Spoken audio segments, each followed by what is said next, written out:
I'm Blair from Revit Auto Mobile Repair, and we're going to show you today how to replace the struts on a 2010 Toyota Tundra.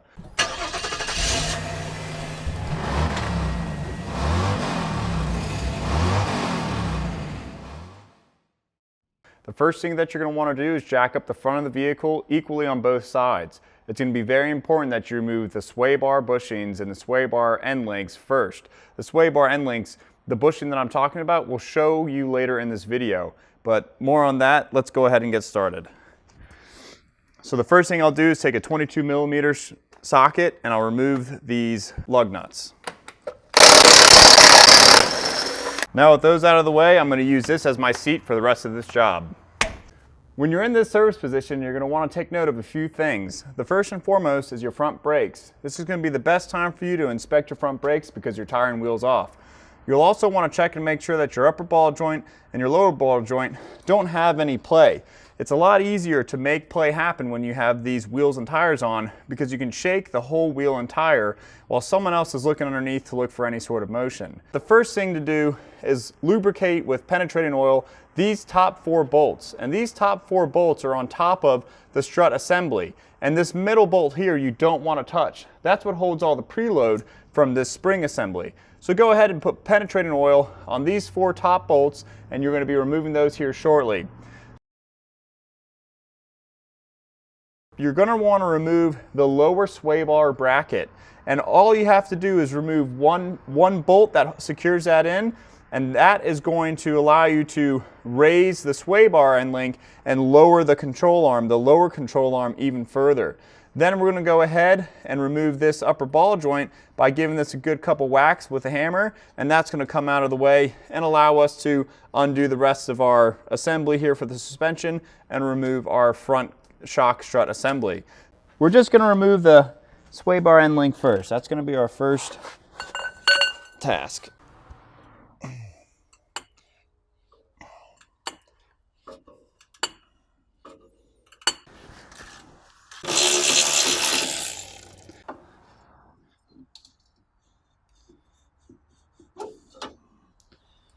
All right, that's good for now. So next you're going to go ahead and remove the upper ball joint.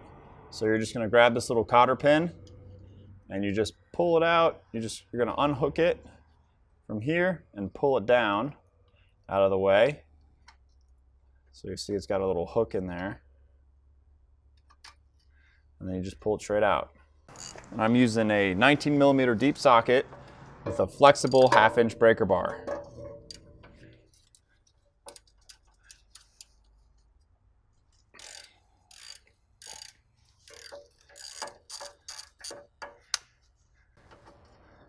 I'm not going to come all the way out. I'm just going to come so that there's about full threads on it. And then I'm going to hit with a hammer right in this surface area, and that's going to free the ball joint up from this knuckle.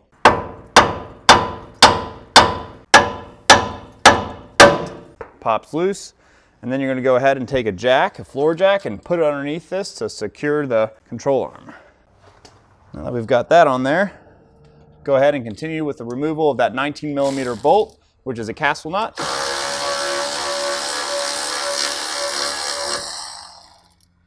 You see that spring that it had?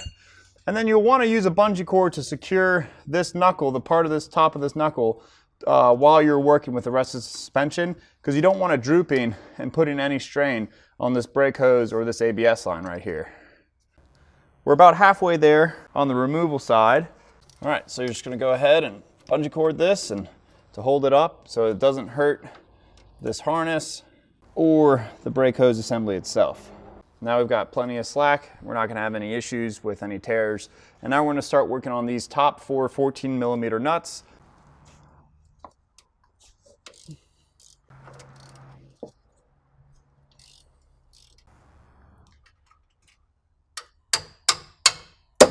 You don't have a lot of access for getting some torque, so you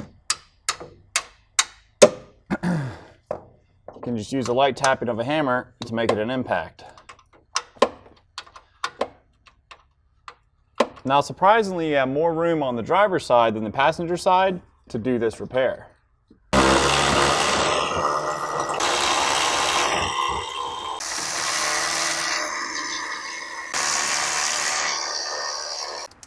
right, and then I'm just gonna put one back on right here just to hold the strut assembly so it doesn't fall out. So the next thing is that we need to remove this giant nut and bolt that's holding on the lower portion of the shock strut assembly.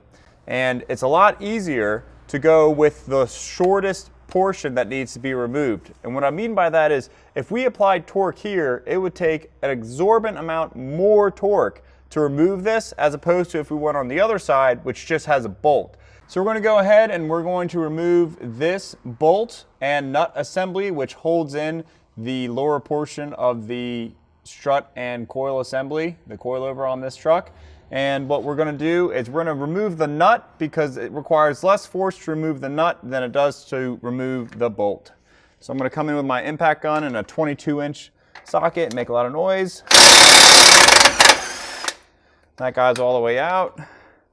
And then I'm going to also break loose the rust and grime that's been built up over the last 8 years, because it's 2018, by just spinning this. Now that that's spun, I'm going to grab my hammer and my little pry guy, and I'm just going to tap this giant bolt through. Now when you're doing this, you don't want to damage the threads. So be careful.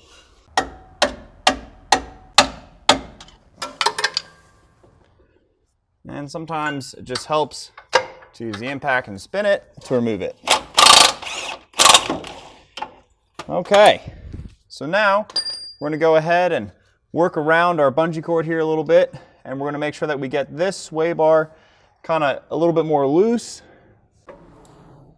And once we get that out, we'll have a much easier time removing the front struts. Or shocks, or whatever you guys call them. So tired of putting a video up there to help you guys and everyone yells at me, "It's a strut! It's a shock!" You know what I mean. Don't be mean, people. Lower down our jack. Okay, we've got some bounce.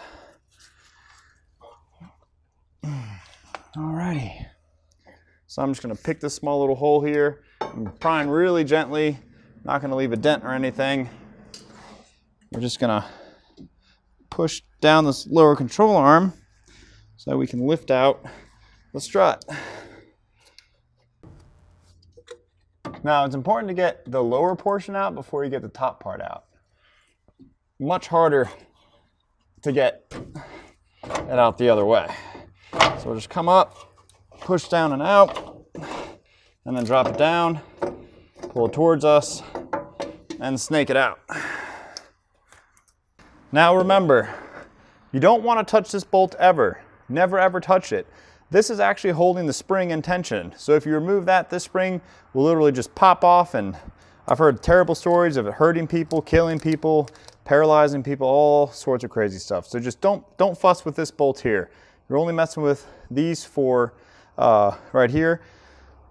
So we're going to go ahead and slip this guy back into position after removing this sticker. So to put it back in, I'm going to come down through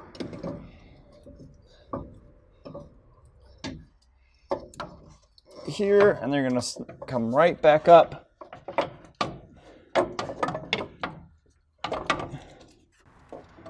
There we go. It only goes on one way, so. And then you're just going to push down on the control arm one more time and force it in place.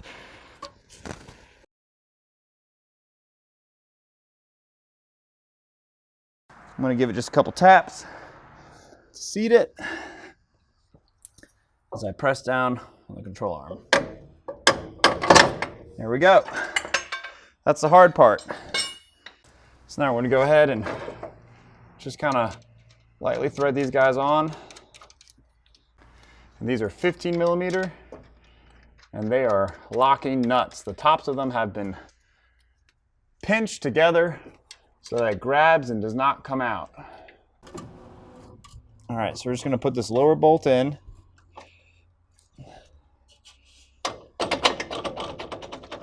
Just wiggle everything in. Then you've got your other giant 22mm nut. Just put that in on the other side. I'm just loosely getting everything in position. And I'm going to grab my hammer again and tap this guy back into position.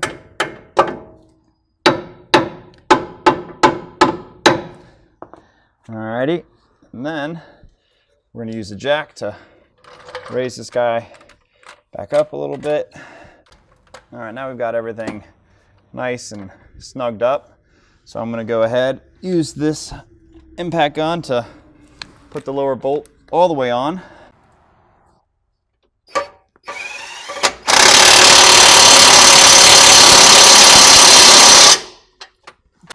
And now we're just going to jack this guy up. We'll use our pry bar, pry it down into position.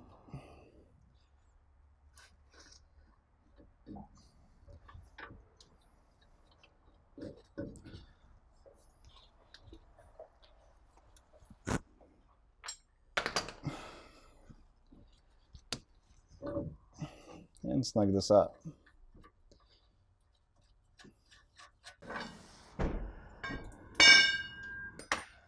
Then we're going to use our 1/2-inch ratchet and 19mm, and we're going to just tighten this thing all the way back up till it's properly seated. And what I do is I take the tension off the control arm by continuously prying this down.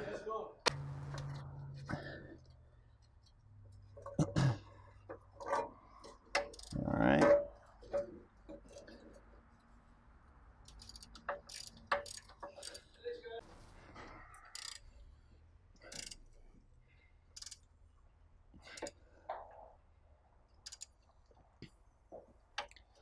All right, then you're just going to turn this guy until you see the hole that you're going to put your cotter through. You're just going to press it on and pull it back, and there you have it. So there's a little lip right here that goes all the way around the castle nut, and you're just going to raise that cotter over top of that, and that's what keeps it from falling back down. So we're just going to pry this guy out and up. You'll hear it click in. It'll be nice and sturdy. Now we're going to go ahead and put our sway bar link back together.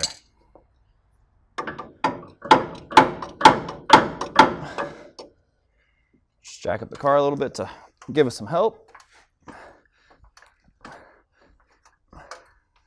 And a couple more little taps. And she's in. Now I'm just going to block the camera view and figure out where I need to be. So we're going to come down a little bit with this control arm. And we're almost lined up. Just put a screwdriver in there and just pry it around up and down. And that'll help straighten everything out. A couple taps with a hammer. Light taps. I'm a little high, so I'm just going to pry this thing down like so and stuff it all back in.